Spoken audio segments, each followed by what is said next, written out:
So Iran ఇప్పటికే చాలా serious decisions అయితే తీసుకుంటోంది. అండ్ షియా ఇమాంలకు అంటే షియాకి సంబంధించినటువంటి ఒక మత పెద్దగా గురువుగా ఇరాన్ సుప్రీం ఖమేనీని చూస్తూ ఉంటారు. ఇట్లా నేపథ్యంలో ఢిల్లీ నుంచి కూడా రియాక్షన్స్ వస్తున్నాయి. ఢిల్లీలోని షియా జామా మసీద్ ఇమాం మౌలానా మొహమ్మద్ అలీ మొహసిన్ తక్వీ ఖమేనీ మరణం పైన రెస్పాండ్ అవుతున్నారు. ఇది చాలా విచారకరమైనటువంటి రోజు. ప్రపంచం ఇంకా దారుణాలను చూడబోతుందంటూ కూడా చాలా కీలకమైనటువంటి కామెంట్స్ చేస్తున్నారు. ఏ దేశ అధ్యక్షుడినైనా భవిష్యత్తులో కిడ్నాప్ చేయొచ్చు, ఏ నాయకత్వాన్నైనా బాంబులతో చంపేయచ్చు. అది ఇవాళ ఇరాన్ కావచ్చు, రేపు టర్కీ కావచ్చు, లేదంటే సౌదీ అరేబియా కావచ్చు. ఇది బాధపడాల్సినటువంటి అంశం అంటూ కూడా షియాలు మొత్తం కూడా రెస్పాండ్ అవుతున్నారు. ఎస్, పాకిస్తాన్లో కూడా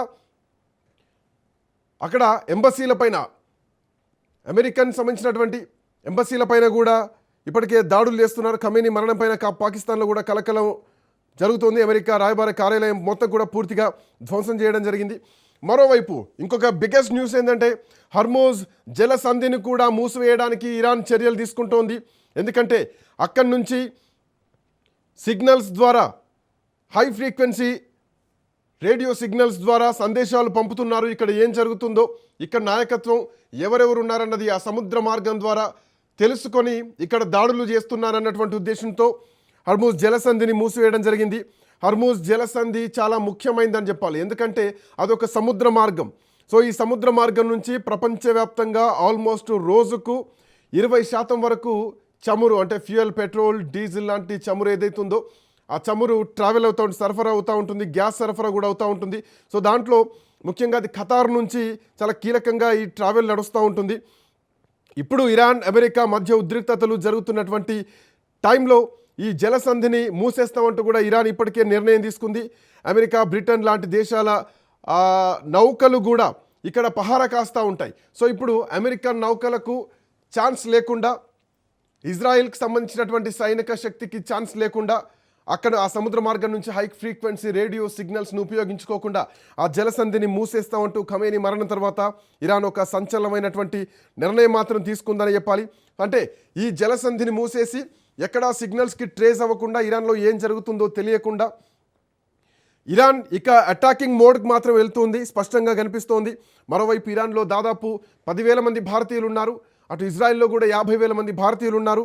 సో వాళ్ళందరూ కూడా ఇమ్మీడియట్ తక్షణ సహాయం అందించడానికి వాళ్ళంతా కూడా వెంటనే పేర్లు నమోదు చేసుకోవాలంటూ కూడా గల్ఫ్ దేశాల్లో ఉన్నటువంటి అక్కడటువంటి భారత రాయబార కార్యాలయాలు ఏవైతే ఉంటాయో అక్కడికి వెళ్ళి మీరు కలవండి, కన్సల్ట్ అవ్వండి. సో తిరిగి తీసుకురావడానికి కూడా ఏర్పాట్లు అయితే చేయడానికి సిద్ధమవుతున్నారు.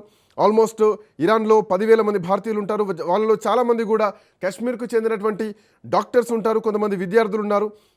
సో ఇప్పుడు ఎక్కువ వెయిట్ చేసేటువంటి సమయం కూడా లేదంటూ కూడా వాళ్ళు వీడియోలు రిలీజ్ చేస్తున్నారు. సో ఇది చాలా ఉద్రిక్తమైనటువంటి వాతావరణం కనిపిస్తోంది. ఖమేనీ మరణం తర్వాత ఇరాన్ విరుచుకుపడుతోంది. అటు ఇజ్రాయెల్ కూడా అటాక్స్ మొదలుపెట్టింది. సో చాలా సీరియస్ సిచ్యువేషన్ మాత్రం ప్రపంచం చూస్తోందని చెప్పాలి. ఇప్పటికే మొత్తం ఓవరాల్గా అంతర్జాతీయ విమానాశ్రయాలన్నీ కూడా ప్రపంచవ్యాప్తంగా ఎక్కడికక్కడే స్తంభించిపోయాయి, విమానాలు స్తంభించిపోయాయి. అటు కేరళ నుంచి కూడా అప్డేట్స్ వస్తుంది. ఆల్మోస్ట్ 26 అంతర్జాతీయ విమానాలు కూడా రద్దయిపోయాయి. భారత్ పైన కూడా ఈ ప్రభావం తీవ్రంగా పడుతోంది. కేరళలోని త్రివేంద్రం ఇంటర్నేషనల్ ఎయిర్పోర్ట్లో మధ్యప్రాచ్య రాష్ట్రాల నుండి వచ్చేటువంటి 26 ఇంటర్నేషనల్ ఫ్లైట్స్ కూడా రద్దయ్యాయి. సో చాలా ఉద్రిక్తమైనటువంటి వాతావరణం నడుస్తుంది. అటు ప్రపంచవ్యాప్తంగా షియా ముస్లింలు ఎక్కడికక్కడికి విరుచుకుపడుతున్నారు. ఆయా దేశాల్లో ఉన్నటువంటి అమెరికన్ రాయబార కార్యాలయాలపైన దాడులు చేస్తున్నారు. మరోవైపు ఖమేనీ మరణ వార్త తర్వాత ఖమేనీ మృతదేహాన్ని ఇరాన్ అధికారులు స్వాధీనం చేసుకున్నారు. ఆ ఫోటోలు కూడా ప్రపంచానికి రిలీజ్ చేయడం జరిగింది.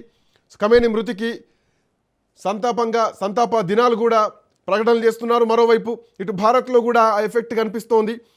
అయతుల్లా సయ్యద్ అలీ ఖమేనీ మృతికి రాజస్థాన్లో ఉన్నటువంటి అజ్మీర్లో ఉన్నటువంటి షియా ముస్లిం మహాసభ 3 రోజుల సంతాప దినాలను ప్రకటించింది. సో అజ్మీర్లో ఉన్నటువంటి దౌరాయిలోని దర్గా హజరత్ అబ్బాస్